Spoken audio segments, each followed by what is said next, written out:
Well, good afternoon to you. And now for something completely different. Next year, it will be 50 years since I came into the industry to be an actuary. I fell by the wayside, never ever did qualify, but I've had a wonderful career ever since, and it's opened up for me some amazing opportunities. I'm now 67, and I've been semi-retired for the last 6 years. And my job is chairman of the next pension scheme, and I'm a bit of a poacher turned gamekeeper, having come from the asset management side 6 years ago to be the chairman. But that's not the area I want to talk to you about this afternoon, because I now find that I spend an awful lot of time with people of my age, old age pensioners, 65 plus. And it's very, very interesting, because the issues that really concern them are not issues that the pensions industry addresses. And I believe it's getting it wrong.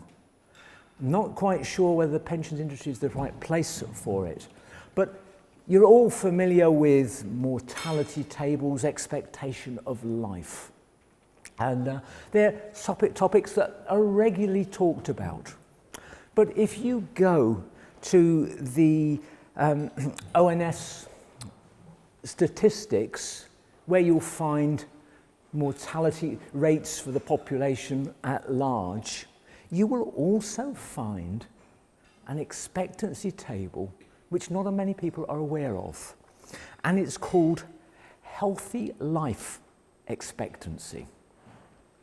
And it's pretty critical. In fact, for most people, it's more important than actual mortality. Whereas mortality has been getting longer and longer, sadly, healthy life expectancy hasn't.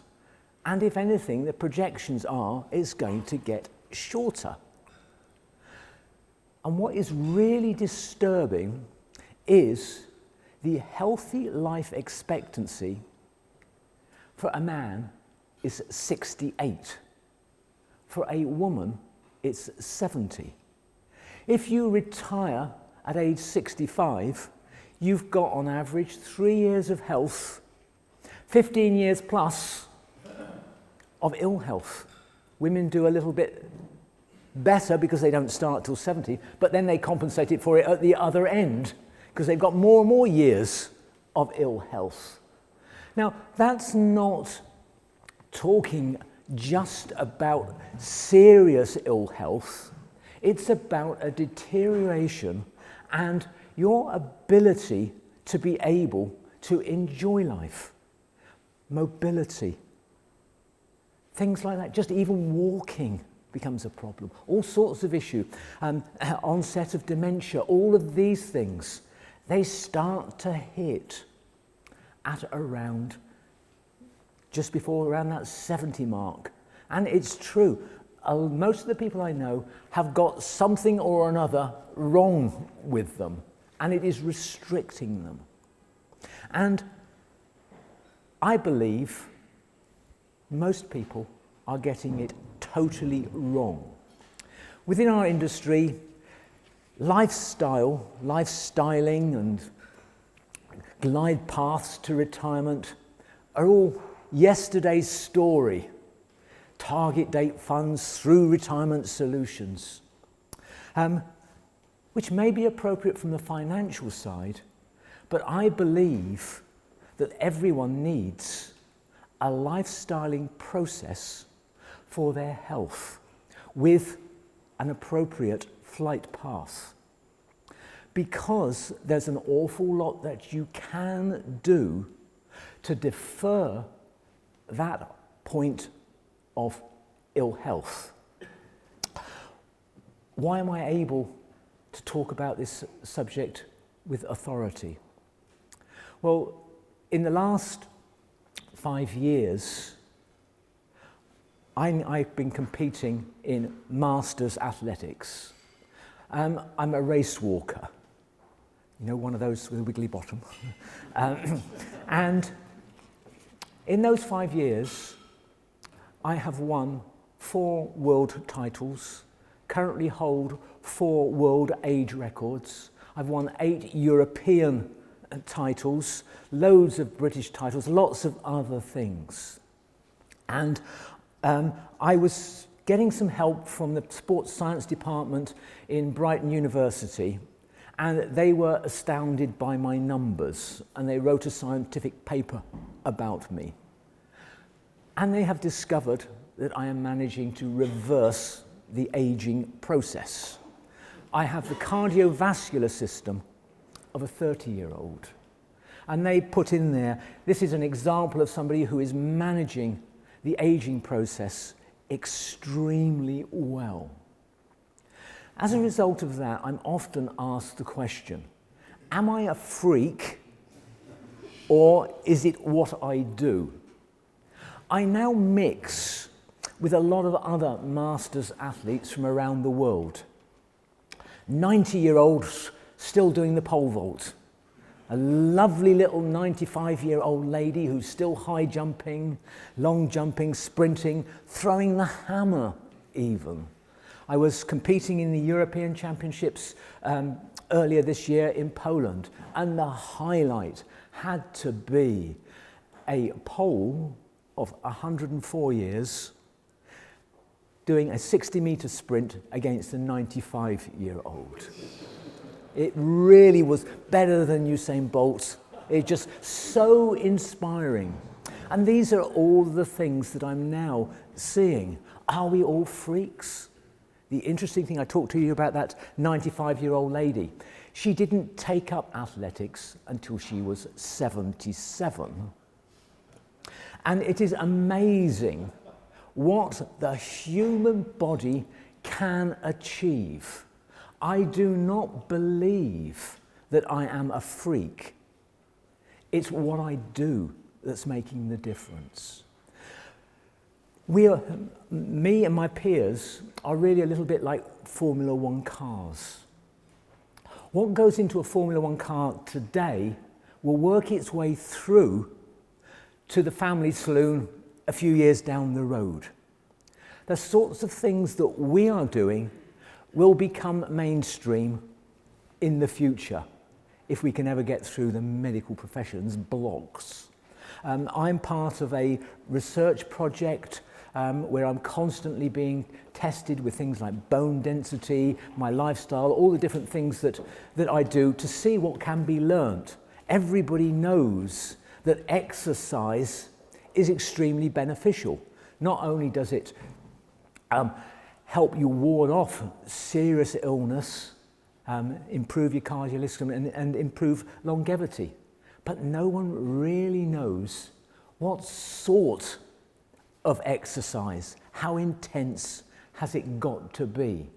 And by taking people like myself at the extreme, they're starting to assess. Because sadly, in this country, we do not have a national health service. When you retire, if you've not already discovered it, you'll find that we have a national sixth service. You go to the doctor when you've got something wrong, and then they give you solutions. And the classic doctor's solution, if it's not major, stop doing what's causing it, have some anti-inflammatory, or if the worst comes to it, you might need some joint replacement. And in many instances, you have joint replacement, and then they send you to the physio and tell you all these different exercises you need to do. If you'd have done them before, you wouldn't have needed the joint replacement in the first place. You see, our lifestyles change, and it's a dramatic change when you get to retire. And at 65 or thereabouts, it's too late. Just the same with your DC pot, if you want to protect it, leaving it to the last few years, it's too late. You need to start earlier. Most people's lifestyle is they're pretty active up to the age of being a teenager. And then it starts to go down in most cases. Sometimes there's a blip, particularly around the 40s, middle-age crisis, men in lycra, lasts a few years, and then at age 50, it all starts to change. And the body starts to change with it. And that becomes the critical period. It's never too late to start, but just looking at you here today, for you, that's your critical age where you really need to start thinking about lifestyle and your flight path. My story really starts, interesting enough, in Coleman Street. When I started working in the city all those years ago. I'd been useless at sport at school, but there's an annual race, there used to be an annual race around the city, a 7-mile walking race. A lot of my friends in the company said, oh, we always do this, it's a real laugh. Okay, fine, it can't be that bad to walk 7 miles around the city. I participated and surprised myself. There were about 300 odd in the race and I finished about 60th. Did it for a few years, and then somebody suggested to me, you've obviously got a little bit of talent there, why don't you join a walking club? I said, okay, fine. And I had the good fortune to join one which had 2 previous Olympic gold medalists, countless internationals, and the whole ethos of that club was to be the best that you can be. And everybody helped each other. Here was I, a total novice, getting encouragement and advice from Olympic gold medalists. It just blew me away. And I started on the path. And it was a lesson. Surround yourself with excellence and it will rub off if you persist. And I persisted. 10 years later, I got my first international vest, was representing Great Britain in the European Championships. 2 years later, I was taking part in the Olympics in Moscow. There was I. The only success I had at school was 3rd place in a wheelbarrow race, and I've still got the certificate, competing in the Olympics. And I believe everyone can achieve far more than they ever dreamt of if they only could find what it is and then persevere at it. I retired from walking a couple of years later because I had a career to build, a young family, but I felt that I was so blessed I had to give something back. I was doing a lot of work with youngsters, particularly working with the Salvation Army, going in the summer, running sports weeks in inner city areas, persuading children, just because you're not very good at football, you're not a cast aside. There is something there. I did it, you can do it. And I was getting to the age of 60 and I realised, are they still listening to me? Am I still as motivational as I would? Do they really want to hear from a 60-year-old bloke something that happened all those years ago? So I thought, I've got to refresh my story. And I decided that I would do 2 things that I wished I'd done when I was younger. The first was to join an exclusive club called the Centurions.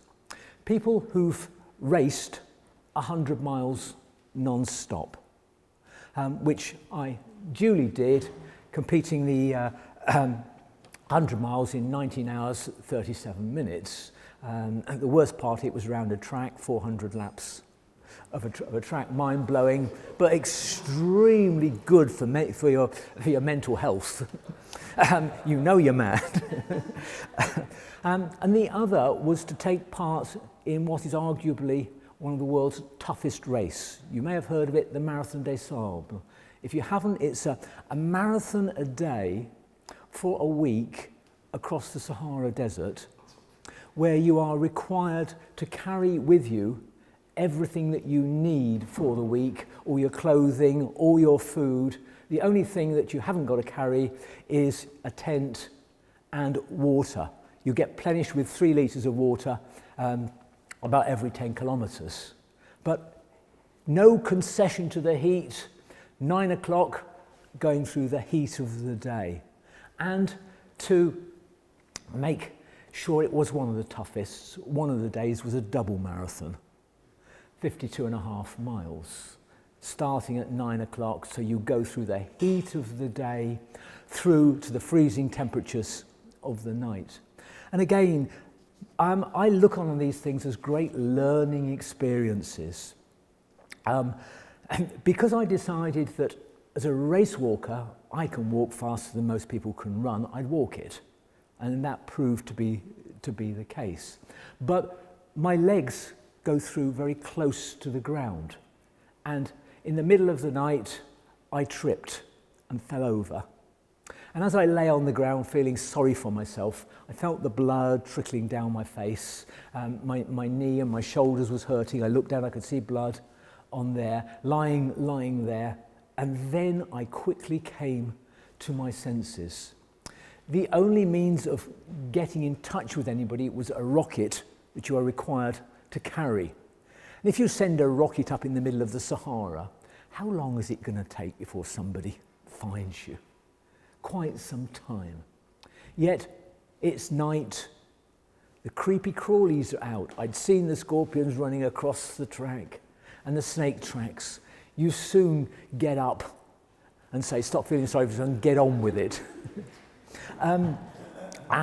It was a very, very helpful experience to me. But as a result of that, I got back into this masters race walking, where we compete in 5 years age groups. And the old Olympian in me took over, extremely competitive. What is it I've got to do to be the best in the world? What have I got to do? And on the way, I have learnt so much about health and what you can do to improve your general health. I give a lot of talks now into groups of old people, whether it's sheltered accommodation, clubs, all sorts of different things. And everybody is fascinated to know, well, what is it we've got to do? How do we do this? And it's very, very simple, really.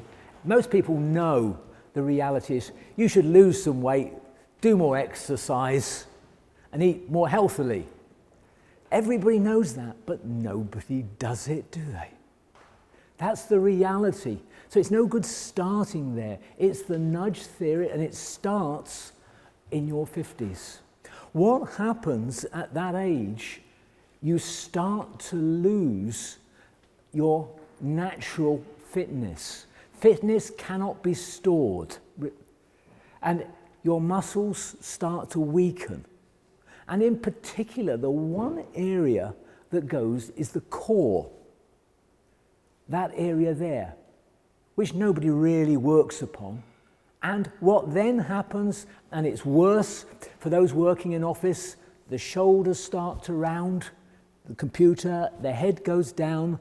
Look at most people out walking and they're like this. And what are they doing? I don't know whether you lifted a pumpkin recently for Halloween.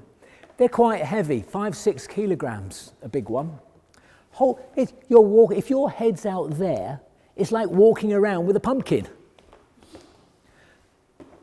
That is putting an enormous amount of strain on your body. If you lean over and push your foot out, you can't get it very far, no matter how hard you try. Straighten up and your foot will come right up there. The body is amazing. A little adjustment here and there, and all of a sudden, that pressure you've been putting on your knees goes away just by being upright. So how do you do that? And there are lots of little things if you start when you're 50. A classic one, an easy one, you can do that at your desk. Stand there, just turn your hands out and you'll find your shoulders will come back, you'll come upright. You can do this many times in a day. You can just try it now. Bend forward and just turn them out. And you'll find little things like that. And around the body, we've got lots and lots of different points. You may have heard of trigger points. Little points in the body where all the flesh, all the fleshy stuff, it can congeal and it can start to cause restrictions. Often you think, I've got a problem with my knee, it hurts. No, you haven't, that's where the pain's coming out. You've got a restriction up here. If you find it, press really hard on it, it's like marshmallow, it will subside, and all of a sudden it's gone. I had problems with my shoulder, which is causing problems in my knees. Sort my shoulder out, my knee's right. One particular thing, anybody suffer from cramp? If you suffer from anybody from cramp, particularly in the night, you've got a spot right there. Just squeeze it hard for about 30 seconds and your cramp will go away. For most people, it works. And another one, take a go. It's as though we've got a net over ourselves that comes down to it and joins together at our feet. Reflexology is part and parcel. It all sort of on there. Your feet are connected to everything else. Take a golf ball, run your foot over it, up and down, particularly over the arch, and you'll find a spot. When you find it, you'll know you've found it because you'll jump through the roof. But massage it, and it's amazing how it relaxes you. All of these things are being discovered. Now, you'll never hear a doctor telling you all this. It's not voodoo or anything like that. It's the way that the body works. Lots of things we're discovering that doctors tell you to do are the wrong things to do. You'll have noticed now when you have operations, they like to get you up and moving fairly quickly as opposed to lying in bed, which was the old way. It's all come from sport. Straight up, move. Ice. Ice, take the swelling down. Increasingly in sport, we're saying, no, we don't use ice. You're interfering with nature. You swell for a reason, to attract the blood. The blood sorts out the problem. As soon as you start putting ice on it, it will start to disperse and you won't get the healing effects. This is how footballers can have a major injury, which for most of us would put us, under the NHS, out for 6 months. They're back playing within a couple of weeks. A lot of these things are now starting to come through. So I would, conscious of the time, I would urge you to seriously think that what sort of retirement do I want? For me, it's to delay that point where I might have to go into a care home for as long as possible, and then I want to drop dead. cut out all this care bit at the end. That's what have I got to do to achieve that? What sort of lifestyle, how much exercise? But it's for you. If you just want to play with the grandchildren, you need to retain your agility, your flexibility. When was the last time you stood on one leg? We stopped doing some of these things. And the reality is, you need to do that to stop yourself falling over. The brain and the muscle memory. When you stagger, if your body's not used to standing on one leg, there's a greater chance you'll fall. You put your hand out and you'll break your wrist or all sorts of other things. But the more agile, think of going back to your childhood. How do children get fit? How do they acquire all of that agility they've got? They run, they jump, they balance on walls. I love going out with my grandchildren. They're totally embarrassed by me, but walking along, there's a wall, we could walk along that one, and these sorts of things. And it's actually enjoying this wonderful thing that we've been given called a body. There's nothing like it. It enables us to do so much and to thoroughly enjoy the years of retirement.